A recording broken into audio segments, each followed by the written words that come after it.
Hello, so in this video, we're trying to take this expression here of 5 sine theta plus 12 cosine theta, and we're going to try and express this in this form here. And by doing that, we can solve this equation. So often they could give you these sort of questions as like a two-part. So first of all, they'd say take this and express it like this, and then afterwards they'd say solve this. But in this question, it's all in one go. So let's first of all express this like this. So what we're going to have to do is we're going to have to take this here and expand it using the addition formulas. So we have r sine of theta plus alpha, and we can write that as r sets of sine theta cos alpha plus cos theta sine alpha. And then we can expand that, or expand the brackets. We get this.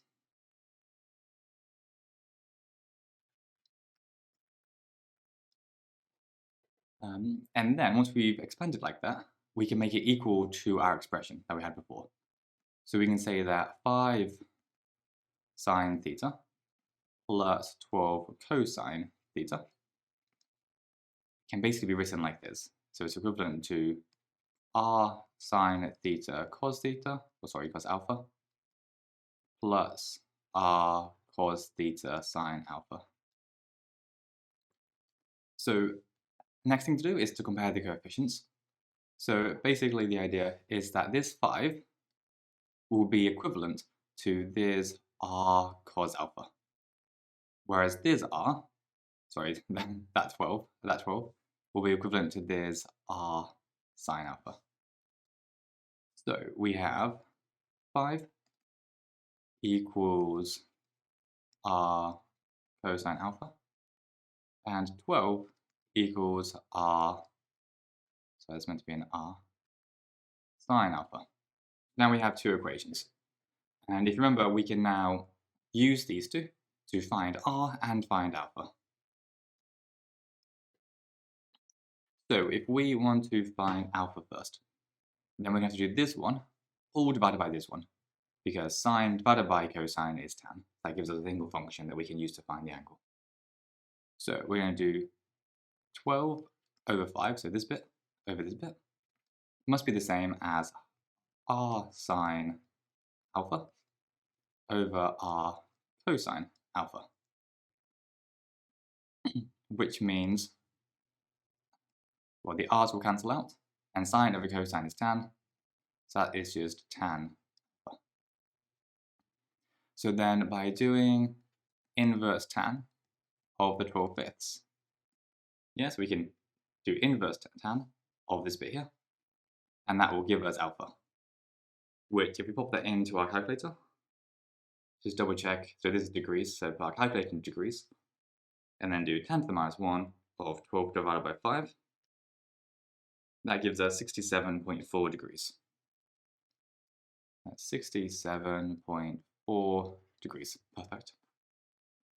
So this bit here was to find alpha. We can maybe label what we're doing, find alpha. And next up, we need to find r. So for this, we just square these two numbers.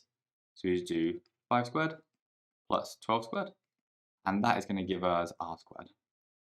So we've got 25 add 144 is going to equal r squared. This is the 169, and then square root both sides, so we get 13 equals r. And I know you could have got a negative 13 as well, because you can get the positive or the negative root, but for these ones, we always treat r as being more than 0 or positive. So we take the positive 13. And that means I'm going to express it like this. This r will be a 13, and this will be 67.4. So our sort of answer is 13 sine of theta plus 67.4.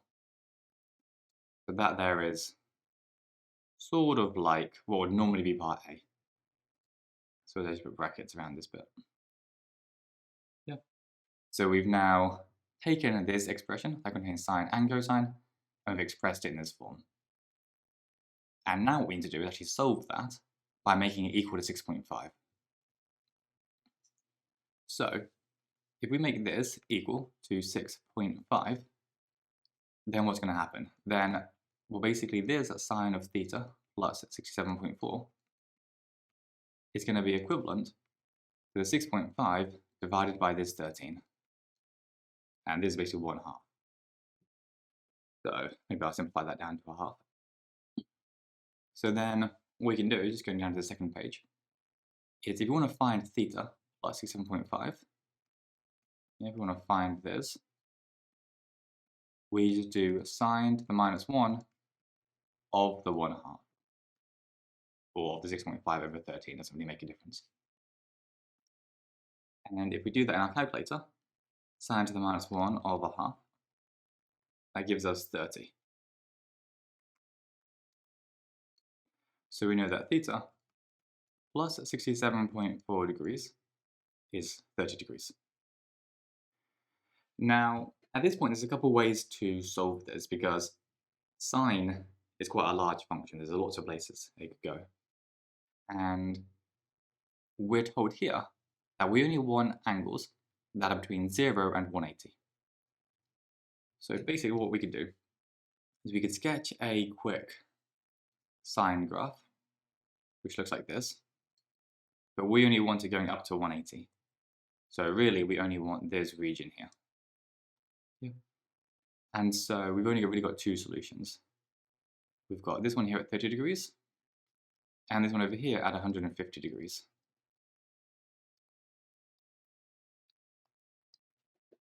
Yeah, so I could say 30, but also 150 degrees.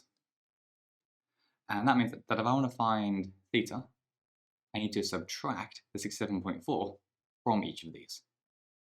So my theta then can be 30 minus 67.4, which gives me minus 37.4 degrees, or 150 minus 67.4 degrees, which gives me 82.6 degrees.